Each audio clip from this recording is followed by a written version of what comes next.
The morning sun painted golden streaks across the ancient stone walls of London Guildhall as Catherine, Princess of Wales, stood before her bedroom mirror, adjusting the delicate pearl necklace that had belonged to her late mother-in-law, Princess Diana. Today was not just any ordinary day. The royal family had been invited to attend one of the most prestigious events of the social calendar, a glamorous luncheon hosted by the Lord Mayor of London at the historic Guildhall. William entered the room, looking distinguished in his navy blue suit, the same shade that brought out his eyes. He noticed Catherine's slight nervousness as she smoothed down her elegant cream-colored dress for the third time. "You look absolutely beautiful," he said softly, placing a reassuring hand on her shoulder. "Diana would have been proud to see you wearing her pearls today." The significance of this particular luncheon went far beyond the usual royal duties. It was being held to celebrate the opening of a new children's wing at Great Ormond Street Hospital, a cause extremely close to both their hearts. The guest list included some of the most influential philanthropists, business leaders, and celebrities in Britain. Everyone who mattered in London society would be there, and the media attention would be intense. Down the corridor, King Charles was having his own preparations. His valet had laid out his finest mourning coat, complete with the Order of the Garter Star that gleamed against the deep blue fabric. Charles had been looking forward to this event for weeks. As someone who had always believed in using royal influence for meaningful causes, he saw today as an opportunity to raise substantial funds for children's health care while strengthening relationships with key figures in British society. Queen Camilla was in her study, reviewing the guest list one final time with her private secretary. She had insisted on knowing something personal about each of the 150 guests who would be attending. This wasn't just protocol for her. It was about making genuine connections. She had learned over the years that people remembered when royalty took a personal interest in their lives and work. The palace buzzed with quiet efficiency as staff made final preparations. The royal protection officers had already left for Guildhall to conduct security sweeps. The route had been carefully planned to avoid traffic delays, though curious crowds were already gathering along the expected path, hoping for a glimpse of their beloved royals. In the royal garage, 3 gleaming cars waited. The lead vehicle, a magnificent Bentley state limousine, would carry the king and queen. Behind it, a sleek Jaguar would transport William and Catherine. The third car carried additional security personnel and staff members who would coordinate the day's activities. As they prepared to leave Buckingham Palace, Catherine felt a familiar flutter of excitement, mixed with responsibility. These events weren't just social occasions for the royals. They were opportunities to shine light on important causes and to represent the monarchy with grace and dignity. She thought about the children who would benefit from today's fundraising efforts, and her nervousness transformed into determination. The palace gates opened, and the small convoy began its journey through central London. Along the way, people stopped on sidewalks, waving enthusiastically as they recognized the royal standard flying from the lead car. Children pressed their faces against shop windows, hoping to catch a glimpse of real-life royalty passing by. Inside the Bentley, Charles and Camilla discussed the day ahead. They had both read briefing papers about the hospital expansion project and were eager to meet the doctors and administrators who would be present. Charles, in particular, was interested in learning about new medical technologies that would be installed in the children's wing. Meanwhile, William and Catherine used their travel time to review notes about the other guests. They would be meeting several prominent figures, including a famous children's author who had donated proceeds from her latest book to the hospital, a tech entrepreneur whose company was funding new medical equipment, and a renowned surgeon who had volunteered to work in the new wing. As their convoy approached the city of London, the atmosphere outside grew more festive. The ancient streets, usually filled with business people hurrying between meetings, now hosted small crowds of well-wishers. Some held handmade signs supporting the royal family, while others simply wanted to be part of this special day. The Guildhall itself had been transformed for the occasion. Florists had worked through the night to create stunning arrangements of white lilies and roses that filled the great hall with their subtle fragrance. The medieval architecture provided a magnificent backdrop, its soaring arches and carved stone details reminding everyone present of London's rich history. Inside, the Lord Mayor of London, resplendent in his ceremonial robes, waited nervously for his royal guests. This was the highlight of his year in office, and he had personally overseen every detail of the preparation. The finest china had been brought out from storage, each piece carefully inspected and polished to perfection. The guest list read like a who's who of British society. Alongside the philanthropists and business leaders were famous actors who supported children's charities, acclaimed musicians who had performed at benefit concerts, and writers whose work had raised awareness about childhood diseases. Each had their own reason for being passionate about children's health care, and each was eager to meet the royals who shared their commitment. As the convoy turned into the final approach to Guildhall, Catherine took a deep breath and checked her appearance one last time. William reached over and squeezed her hand gently. "Remember," he said with a warm smile, "we're here because we believe in this cause. Everything else will fall into place naturally." The cars slowed as they approached the red carpet that had been laid out at the entrance. Photographers and journalists were positioned behind barriers, their cameras ready to capture every moment of the royal arrival. The excitement in the air was almost tangible as everyone waited for the car doors to open and the afternoon's festivities to begin. The Bentley came to a gentle stop outside the magnificent entrance of London Guildhall, and immediately the scene erupted into controlled excitement. Royal protection officers moved into position with practiced precision as photographers adjusted their camera settings for the perfect shot. The Lord Mayor stepped forward, his ceremonial chain of office catching the afternoon light as he prepared to welcome his distinguished guests. King Charles emerged first, acknowledging the crowd with a warm wave before turning to assist Queen Camilla from the vehicle. She looked radiant in a sophisticated powder blue ensemble that complemented her husband's formal attire perfectly. The couple paused briefly for photographs, their years of experience evident in how naturally they handled the media attention. Moments later, William stepped out of the Jaguar and immediately moved to Catherine's side of the car. As she emerged, her cream dress flowing elegantly in the gentle breeze, a collective murmur of appreciation rose from the gathered crowd. The Princess of Wales had mastered the art of looking both royal and approachable, and today was no exception.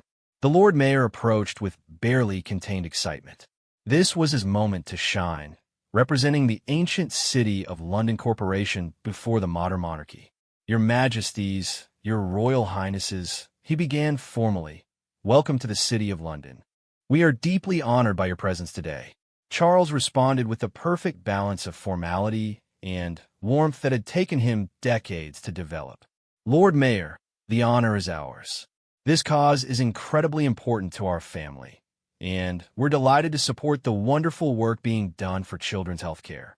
As they walked along the red carpet toward the Guildhall entrance, spectators pressed against the barriers, some calling out greetings, others simply marveling at seeing royalty up close. Catherine noticed a young girl holding a handmade card and stopped to accept it personally, causing the child's face to light up with pure joy. These spontaneous moments were what she treasured most about royal duties. Inside the Guildhall, the transformation was breathtaking. The medieval Great Hall had been set up for the luncheon with round tables draped in pristine white linen, each centerpiece a masterpiece of floral artistry. Crystal glasses sparkled under the chandeliers, and the finest silverware had been polished to mirror bright perfection. The room buzzed with quiet conversation as the other guests, already seated, turned to watch the royal entrance. William surveyed the room with appreciation. The Guildhall always impressed him with its blend of ancient architecture and modern sophistication. The stone walls had witnessed centuries of history, from medieval banquets to Victorian celebrations, and now they would host another memorable event in their long story. The receiving line had been carefully orchestrated. Each guest would have a few precious moments to meet the royals personally before the formal luncheon began. First in line was Dr. Elizabeth Morrison, the chief pediatric surgeon who would be heading the new hospital wing.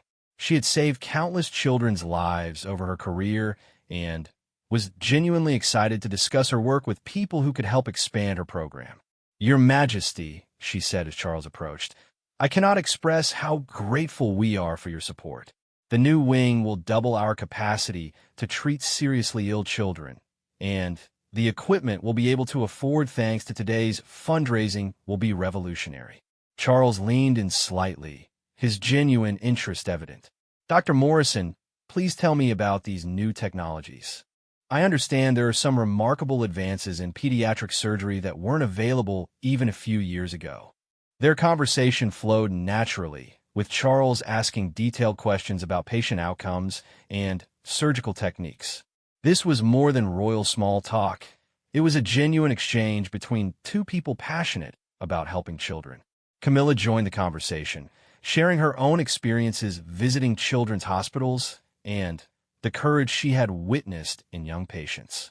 Meanwhile, Catherine was deep in conversation with Sarah Williams, the children's author whose book sales had contributed significantly to the fundraising effort. "Your Royal Highness," Sarah explained, "I wrote this story specifically to help children understand what happens when they go to hospital. So many are frightened by the unknown, but if we can make it less scary through storytelling, that's a wonderful thing." William was particularly interested in meeting Marcus Chun, the technology entrepreneur whose company was donating advanced medical monitoring equipment to the hospital. Marcus had started his business after his own daughter's battle with a serious illness, and his personal connection to the cause was evident in every word he spoke. "Your Royal Highness," Marcus explained, "these new monitors can detect changes in a child's condition hours before traditional equipment. For seriously ill children, that early warning can be the difference between life and death." The conversation continued as more guests were introduced. There was Lady Patricia Thornfield, whose foundation had been supporting children's medical research for over 30 years. Her dedication had made possible countless medical breakthroughs, and she spoke with quiet pride about the young researchers her funding had helped establish. Professor James Hartley, a renowned pediatric cardiologist, shared stories about the complex heart surgeries that would be possible in the new wing. His passion for his work was infectious, and soon both William and Catherine were asking detailed questions about how the new facilities would help children across the country. As the receiving line continued, each introduction brought new insights into the world of children's healthcare. There was Emma Rodriguez, a former patient who had grown up to become a nurse and was now returning to work at the same hospital that had saved her life. Her story brought tears to Catherine's eyes and reinforced why this cause was so important. The atmosphere in the Great Hall grew increasingly warm and animated as these meaningful conversations unfolded. This wasn't the stuffy formal event that some royal occasions could become. Instead, it was a gathering of people genuinely committed to making a difference in children's lives, with the royal presence adding both prestige and sincere support to their efforts. Among the guests were also several celebrities who had used their fame to support children's charities. Popular television presenter Amanda Foster had organized benefit concerts that raised hundreds of thousands of pounds. Award-winning actor David Sterling had visited sick children in hospitals for years, often staying longer than scheduled because he couldn't bear to leave when children were enjoying his company so much. As the receiving line neared its end, Charles found himself talking with Margaret Davies, an elderly woman whose grandson had been treated at Great Ormond Street Hospital 5 years earlier. She had been quietly donating to the hospital ever since, using money from her modest pension to help other families facing similar challenges. "Your Majesty," she said simply, "they saved my Timothy's life. He's running around playing football now, happy and healthy. I can't give much, but I give what I can because other grandmothers should have the same chance to watch their grandchildren grow up." Charles was deeply moved by her words. This was why royal patronage mattered, not just for the publicity and large donations it could attract, but for inspiring ordinary people to contribute whatever they could to important causes. Margaret's small monthly donations, multiplied by thousands of similar gestures, made a real difference in the hospital's ability to care for children. The time for the formal luncheon had arrived, and guests began moving toward their assigned tables. The seating had been carefully planned to encourage meaningful conversations between people who might not otherwise meet. Doctors were seated with business leaders, celebrities with philanthropists, and researchers with potential funders. The royal family would move between tables during the meal, ensuring they could speak with as many guests as possible. The gentle tinkling of crystal glasses and the soft murmur of conversation filled the great hall as guests took their seats for the luncheon. The medieval stone walls seemed to absorb the warm atmosphere, creating an intimate feeling despite the grandeur of the setting.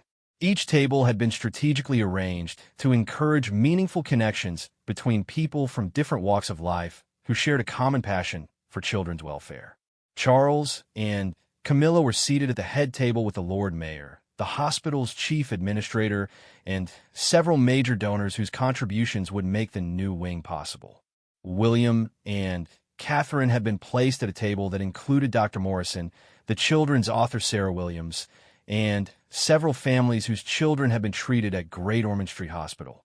As the first course arrived, a delicate salmon tranche with cucumber ribbons and dill cream, Catherine found herself in deep conversation with Jennifer Matthews, a mother whose 8-year-old daughter had undergone life-saving surgery at the hospital just 6 months earlier.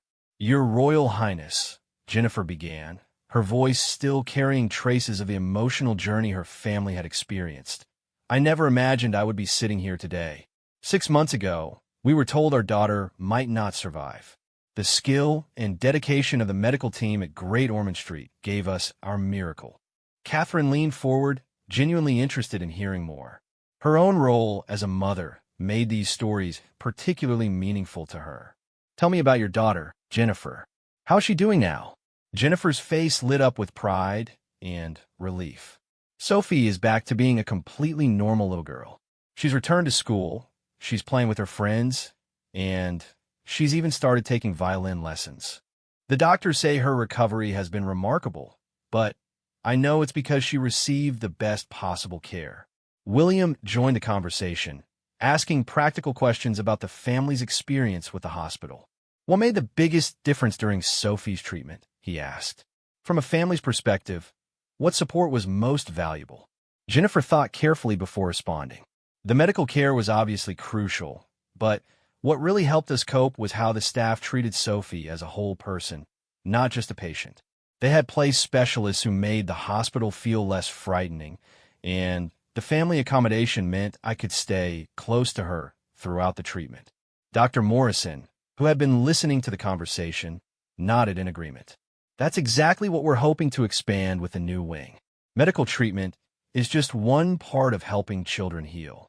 The environment, the support for families, the psychological care, all of these elements work together."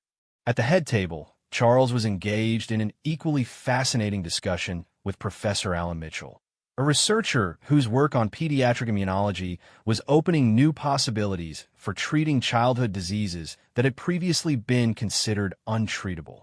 "Your Majesty," Professor Mitchell explained, "we're on the verge of breakthrough treatments that could revolutionize how we approach certain childhood cancers. The new research laboratories in the wing will allow us to move from experimental treatments to proven therapies much more quickly." Camilla, who had been quietly listening, asked a question that revealed her deep understanding of the challenges facing medical research. "Professor, how important is it to have all these facilities under one roof? Does the proximity between research and patient care make a real difference?" "Absolutely crucial, Your Majesty," Professor Mitchell replied enthusiastically. "When researchers can observe patients directly and when doctors can quickly implement new treatments, we can save more lives and reduce suffering. The new wing will create that seamless connection between laboratory and bedside." As the main course was served, tender lamb with seasonal vegetables and rosemary juice, the conversations around each table became more animated. People were discovering unexpected connections and shared interests that went beyond their common support for children's health care. At Catherine's table, Marcus Chun, the technology entrepreneur, was explaining to Sarah Williams how digital storytelling might be used to help children understand and cope with medical procedures. Imagine if we could create interactive stories that help children feel brave about surgery, he suggested. Your storytelling expertise, combined with modern technology, could reach thousands of children. Sarah's eyes sparkled with interest. That's a wonderful idea, Marcus. Children respond so well to stories, and if we could make them interactive and personalized, we could really help reduce their anxiety about medical treatment. William found himself fascinated by the conversation, recognizing the potential for innovation when creative minds collaborated. This was exactly what he hoped would happen at events like this. Not just fundraising, but the formation of new partnerships that could multiply the impact of everyone's efforts. Meanwhile, at a nearby table, Emma Rodriguez, the former patient who had become a nurse, was sharing her unique perspective with a group of donors who rarely had the opportunity to hear directly from someone whose life had been transformed by their generosity. When I was 7 years old and fighting for my life in this hospital, she told them, I never imagined that someday I would be working here as a nurse, helping other children the way I was helped. Your donations don't just fund medical equipment and research, they create ripple effects that last generations. The impact of her words was visible on the faces around the table. These business leaders and philanthropists were accustomed to measuring success in numbers and statistics, but hearing about the human transformation their support made possible gave their giving a deeply personal dimension. As the meal progressed, the royal family moved between tables as planned, spending time with different groups of guests. This informal mingling created opportunities for more relaxed conversations and allowed the royals to learn about various aspects of the hospital's work. Charles found himself particularly engaged with a table of young researchers whose innovative approaches to pediatric medicine impressed him greatly. Dr. Rachel Foster, who was developing new pain management techniques for children, explained how her methods could reduce the need for strong medications while improving patient comfort. Traditional pain management often relies heavily on medications that can have significant side effects for children, she explained. We're developing combination approaches that use technology, psychology, and carefully targeted medications to provide better pain relief with fewer complications. Charles asked detailed questions about how these techniques worked and how they might be applied more broadly. His genuine interest in the scientific aspects of the work encouraged Dr. Foster to share more about her research goals and the challenges she faced in bringing new treatments to patients. At another table, Catherine was speaking with Lady Patricia Thornfield about the importance of supporting young researchers early in their careers. Lady Patricia had funded scholarships for medical students for decades, and her investment in education was creating a new generation of skilled pediatric specialists. Your Royal Highness, Lady Patricia explained, I've learned that supporting brilliant young minds is often the most effective way to advance medical care. These students become tomorrow's leading doctors and researchers, and early support can make the difference in whether they pursue careers in children's medicine. Catherine was impressed by this long-term thinking. It's wonderful how your support creates lasting change, she observed. By investing in education, you're really investing in all the children who will be helped by these doctors throughout their careers. As the dessert course arrived, a delicate chocolate tart with berry compote, the energy in the room remained high. Conversations continued across tables as people exchanged contact information and made plans for future collaboration. The luncheon was achieving its goal of bringing together people who could work together to advance children's health care. The Lord Mayor rose to address the gathering, tapping his crystal glass gently to get everyone's attention. The room gradually quieted as guests turned toward the head table, eager to hear the formal remarks that would capture the significance of the afternoon's gathering and set the stage for the important work that lay ahead. The great hall fell into respectful silence as Lord Mayor Sir Geoffrey Hampton rose from his chair, his ceremonial robes rustling softly in the quiet atmosphere. The afternoon light streaming through the ancient windows cast dramatic shadows across the stone walls, creating a perfect backdrop for the formal portion of the luncheon. Distinguished guests, your majesties, your royal highnesses, Sir Geoffrey began, his voice carrying clearly through the medieval hall. Today marks a historic moment in London's long tradition of philanthropy and service to others. We gather in this ancient hall, which has witnessed nearly 1,000 years of civic celebration, to support a cause that touches the very heart of our community, the health and well-being of our children. The assembled guests listened intently as Sir Geoffrey continued. His words carried the weight of his office and the significance of the moment. The new children's wing at Great Ormond Street Hospital represents more than just expanded medical facilities. It represents hope for thousands of families, breakthrough opportunities for medical researchers, and a brighter future for children facing serious illnesses. He paused, his gaze sweeping across the tables filled with people who had committed their time, money, and expertise to this cause. Today's gathering has already raised over £2 million for this vital project, but more importantly, it has brought together the brilliant minds and generous hearts who will ensure its success. A warm murmur of approval rippled through the audience. The fundraising total exceeded even the most optimistic expectations, and guests exchanged pleased glances as they realized how successful the day had been. Sir Geoffrey then turned toward the head table. It is now my great honor to invite His Majesty King Charles to address our gathering. Charles rose gracefully, his years of public speaking evident in his confident posture. He had given thousands of speeches throughout his life, but this one felt particularly meaningful to him. Children's welfare had been a passion throughout his royal career, and this project represented exactly the kind of practical, life-changing work he most wanted to support. Lord Mayor, distinguished guests, Charles began, his voice warm and genuine. Camilla and I, along with William and Catherine, are deeply moved to be part of this remarkable gathering. When we look around this room, we see the very best of British society, people who have achieved success in their fields and chosen to use their influence and resources to help those who need it most. He spoke without notes, his words flowing naturally as he shared his thoughts about the importance of children's health care. Great Ormond Street Hospital has been saving children's lives for over 170 years. The doctors, nurses, researchers, and support staff who work there are modern-day heroes, performing daily miracles for families facing their darkest hours. Charles paused, allowing his words to sink in before continuing. But even heroes need our help. The new wing we're supporting today will provide these medical professionals with the tools, space, and resources they need to save even more lives and conduct the research that will benefit children around the world. The King's personal connection to the cause became evident as he shared a story from his own experience. Last year, Camilla and I visited a young boy named Thomas who was recovering from complex heart surgery. His courage and optimism in the face of such serious challenges reminded us why this work matters so deeply.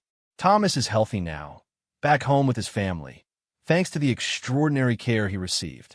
The audience was clearly moved by the personal anecdote. Several people wiped away tears as they thought about the children who would benefit from their support. Today's success is not measured only in the funds we have raised, Charles continued, though that achievement is remarkable. More importantly, we have built new partnerships, sparked innovative ideas, and created a community of advocates for children's health that will continue to make a difference long after today's event is over. The applause that followed was sustained and heartfelt. Charles acknowledged it with a gracious nod before introducing the next speaker. It is now my pleasure to invite Dr. Elizabeth Morrison, who will lead the medical team in the new wing, to share her vision for the future of pediatric care. Dr. Morrison approached the podium with quiet confidence. As someone more comfortable in an operating room than at a formal social event, she had initially felt nervous about addressing such a distinguished audience. However, her passion for her work overcame any anxiety as she began to speak. "Your Majesty's honored guests," she began, "I've spent my career in medicine because I believe that every child deserves the chance to grow up healthy and happy. The new wing you are supporting will allow us to treat conditions that are currently beyond our reach and to provide family-centered care that addresses not just medical needs, but emotional and psychological well-being as well. Dr. Morrison explained the specific improvements the new facilities would make possible. We will have operating rooms equipped with the most advanced pediatric surgical technology, intensive care units designed specifically for children's needs, and research laboratories where today's experimental treatments become tomorrow's standard care.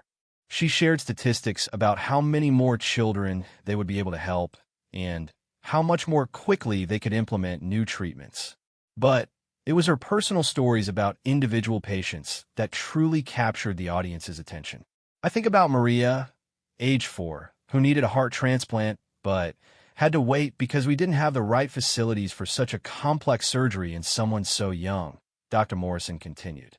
With the new wing, we will be able to perform these life-saving procedures here in London, keeping families close to home during the most difficult time in their lives. She concluded her remarks by acknowledging the collaborative nature of the work ahead. Medicine is a team effort, and the team extends far beyond the hospital walls. It includes everyone in this room who believes that children's lives are worth our very best efforts. Together, we will create something extraordinary. The applause for Dr. Morrison was particularly enthusiastic, with many guests rising to their feet to honor her dedication and expertise. She returned to her seat with a satisfied smile, knowing that her vision for the new wing had been clearly communicated to people who could help make it reality. Lord Mayor Hampton returned to the podium for the final formal remarks of the afternoon. Before we conclude today's gathering, he announced, I want to recognize some special guests who represent the heart of why we are here. He introduced 3 families whose children have been treated at Great Ormond Street Hospital. Each family shared a brief story about their experience, bringing the abstract concept of pediatric healthcare into sharp, personal focus for everyone present. The Thompson family spoke about their twin boys, born prematurely and requiring months of intensive care. Mrs. Thompson's voice shook with emotion as she described how the medical team had not only saved her son's lives, but had supported the entire family through an incredibly difficult time. The Patel family shared how their daughter's successful treatment for a rare genetic condition had given her the chance to pursue her dream of becoming a dancer. Mr. Patel thanked the medical team and the donors who had made his daughter's recovery possible. Finally, the Johnson family told the story of their son's battle with childhood cancer. Their son, now a healthy teenager, stood proudly beside his parents as they explained how the specialized care he had received had not only cured his disease, but had inspired him to pursue his own career in medicine. These personal testimonies created a profound emotional impact throughout the Great Hall. The success stories served as powerful reminders of why everyone had gathered and what their support would accomplish in the years ahead. As the formal program concluded, guests began to mingle once again, but the conversations now carried an additional sense of purpose and commitment. The afternoon had transformed a group of successful individuals into a community united around a shared mission. As the formal speeches concluded, the atmosphere in the Great Hall shifted to one of energized networking and planning. The powerful testimonies from the families had created a profound emotional connection among all the guests, and now people were eager to turn that inspiration into concrete action. The royal family moved throughout the room, facilitating conversations and encouraging the partnerships that were already beginning to form. Catherine found herself in the center of an animated discussion between Sarah Williams, the children's author, and Dr. Rachel Foster, the pain management specialist. What if we could create therapeutic stories specifically designed to help children cope with different medical procedures? Sarah was suggesting enthusiastically. Stories that could actually reduce anxiety and make treatment more effective? Dr. Foster's eyes lit up with professional interest. There's solid research showing that psychological preparation significantly improves medical outcomes for children. If we could develop age-appropriate narratives for different conditions and treatments, we could really make a difference in how children experience healthcare.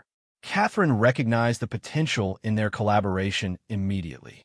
This sounds like exactly the kind of innovative thinking that could benefit children far beyond just one hospital, she observed. Have you considered how such stories might be distributed to hospitals throughout the country? The conversation continued to evolve as Marcus Chun, the technology entrepreneur, joined the group. Digital distribution could make these therapeutic stories available to children everywhere, he suggested. We could even develop interactive versions that adapt to each child's specific situation and needs. Meanwhile, William was deep in conversation with Professor Mitchell about the research possibilities that would open up in the new laboratories.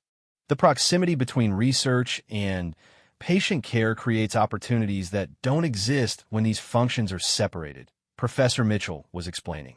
When researchers can observe patients directly and when new treatments can be implemented immediately, we can accelerate medical progress dramatically.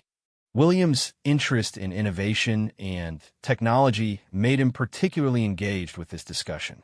What kind of timeline are you looking at for moving from experimental treatments to proven therapies? He asked. With the new facilities and the collaborative environment we're creating, Professor Mitchell replied, we could potentially reduce that timeline from decades to years for certain treatments. That means children who might not have survived in the past will have real hope for recovery. Across the room, Charles was having an equally meaningful conversation with Margaret Davies, the grandmother whose modest donations had touched him so deeply during the receiving line. He had made a point of finding her again during the mingling period, wanted to learn more about her perspective on charitable giving. Your Majesty, Margaret was saying, I don't have much money, but I have a lot of love for children. When I see what my small contribution becomes when it's combined with everyone else's generosity, it makes me feel like I'm part of something much bigger than myself. Charles was genuinely moved by her words. Margaret, your contributions are just as important as the largest donations we've received today. Charity is about the heart, not just the amount, and your heart is clearly enormous. Their conversation was overheard by several of the major donors, who found Margaret's perspective both humbling and inspiring. Lady Patricia Thornfield approached and expressed her admiration for Margaret's commitment. Soon, a small group had formed around Margaret, with wealthy philanthropists learning from pensioner about the true meaning of giving. Camilla was engaged in her own fascinating discussion with Emma Rodriguez, the former patient who had become a nurse. Tell me about your decision to return to the same hospital where you were treated, Camilla requested. That must have been an emotional experience. Emma smiled as she reflected on her journey. Your Majesty, when I walked back into those corridors as a staff member, I remembered being a frightened little girl in the same hallways. But I also remembered how the nurses made me feel safe and loved during the scariest time of my life. I wanted to be that person for other children. What's the most rewarding part of your work now? Camilla asked, genuinely interested in understanding Emma's perspective. It's when I can tell a frightened child that I was once exactly where they are. And look at me now, Emma replied. That gives them hope in a way that no amount of medical explanation can. They see living proof that they can get through this and have a normal, happy life. As the afternoon progressed, practical partnerships began to emerge from these conversations. Marcus Chun and Sarah Williams exchanged contact information and made plans to develop a proposal for therapeutic storytelling technology. Dr. Morrison and Professor Mitchell discussed how to structure the new research program to maximize its impact on patient care. Several of the business leaders started planning a follow-up meeting to discuss ongoing fundraising strategies. They realized that the new wing would need continued support after it opened, and they wanted to create a sustainable funding model for its operations. The celebrities present also began coordinating their efforts. Amanda Foster, the television presenter, suggested organizing an annual benefit concert series, while David Sterling proposed using his industry connections to create public awareness campaigns about children's healthcare needs. Throughout these conversations, the royal family continued to play their role as facilitators and encouragers. Their presence lent weight to every discussion, and their genuine interest in the cause motivated others to commit more deeply to the project. As the afternoon drew to a close, Lord Mayor Hampton called for everyone's attention one final time. Before we conclude this remarkable day, he announced, I want to share some concrete next steps that will ensure today's momentum continues. He outlined a series of follow-up committees that would coordinate different aspects of the ongoing work. There would be a medical advisory group, led by Dr.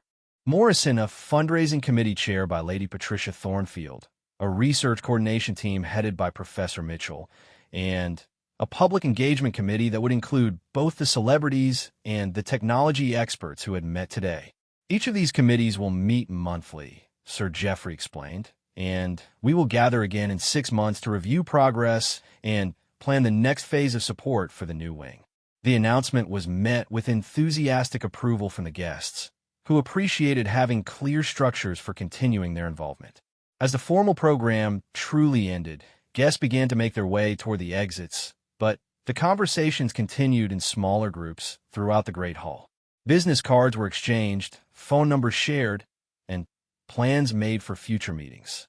The royal family took time to personally thank key organizers and participants before beginning their own departure preparations. Charles sought out Dr. Morrison for a final conversation about the medical timeline for the new wing. Catherine made sure to say goodbye to the families who had shared their stories, offering continued support for their advocacy efforts. As they prepared to leave, William and Catherine reflected on the day's success. "This was exactly what we hoped would happen," Catherine observed.